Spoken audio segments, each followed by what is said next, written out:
Gördüyümüz şeylərə nə qədər güvənə bilərik, heç düşündünüzmü? Elə bugün Halil İbrahimin Mətn əsərinə baş vuracağıq. Bu sadəcə bir şeir deyil, həm də dərin bir fəlsəfi səyahətdir. Gəlin görək, görünüşlə reallıq arasında əslində necə bir uçurum var.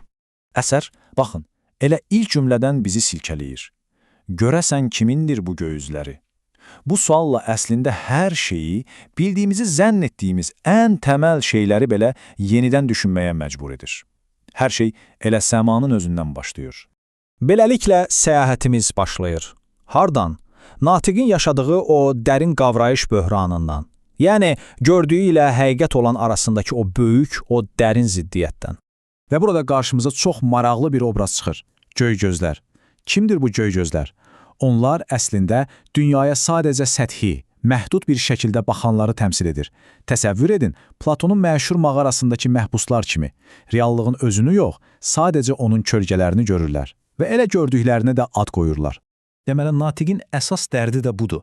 Bu dərin həqiqəti başqalarına çatdıra bilməmək, anlaşılmamaq, eşidilməmək hissi. Bax, bu məyusluq bütün monoloqun, bütün bu hekayənin özəyini təşkil edir. Sanki görünməyən bir şeyi təsvir etməyə çalışır, amma heç kim onu başa düşmür. Yaxşı, gəlin indi mətnin ürəyinə enək. Əsas münaqişə nədir? Bir tərəfdə göy rəngin illüziyası var, digər tərəfdə isə saf, çılpaq işığın reallığı. Bax, bu ikisi toqquşur. Bax, bu cədvəl hər şeyi çox aydın göstərir. Göy gözlər nə görür? Göy. Bəs əsl həqiqət nədir? İşıq. Demək ki, bizim göy dediyimiz şey var ha. O, əslində sadəcə daha fundamental, daha böyük bir şeyin, yəni işığın bir təzahürüdür, bir parçasıdır. Və Natiqin reaksiyası kəskindir. İşığa göy demək olmaz. Bu, o qədər qəti, o qədər ehtiraslı bir cümlədir ki, minillik bir səhvi, o göy gözlərin yanlış düşüncəsini tamamilə rədd edir. Bu sadəcə bir etiraz deyil, bu artın bir üsyandır. Fikrini daha da aydınlaşdırmaq üçün göy qurşağı metaforasını əl atır. Deyir ki, baxın, göy qurşağında 7 fərqli rəng görürük, elə deyilmi? Amma əslində onlar 7 fərqli şey deyil. Hamısı tək bir mənbənin, günəş işığının əksidir, yansımasıdır. Yəni, bizim dünyada mürəkkəb, bir-birindən ayrı gördüyümüz bir çox şey də əslində tək bir həqiqətdən gəlir. Yaxşı, bura qədər hər şey fəlsəfi idi. İndi isə bu mübarizənin sərt reallıqla, həyatın o amansız arxa küçələri ilə toqquşduğu anlara gedirik. Görək o dərin düşüncələr real həyatda nəyə çevrilir. Və birdən-birə ton tamamilə dəyişir. O fəlsəfi təmkin gedir, yerini acı bir reallıq alır. Həyata gözəl deyənlər, həyatdan min peşman. Bu cümlə dərin bir xəyanət hissini, təcrübələrin gətirdiyi o kəskin ağrını göstərir. Bütün o gözəllik illüziyası sanki parça-parça olur. Və sonra bu dəhşətli mənzərə aslanları sırtlan sürülərinin tək-tək yeyib bitirdiklərini gördüm, əfəndim. Bu o qədər güclü, o qədər qəddar bir obrazdır ki, həyatın o amansız küçələrində necə də nəcib, güclü olanın, yəni aslanların, fürsətçilər, yəni kaftarlar tərəfindən məhv edildiyini göstərir. Əslində bu, cəmiyyətdəki güc balansına dair də çox kəskin bir tənqiddir. Bu mənzərə, daimi münaqişələr, təcili yardım sirenləri, davalar, artıq bu səyahətin dibə vurduğu nöqtədir.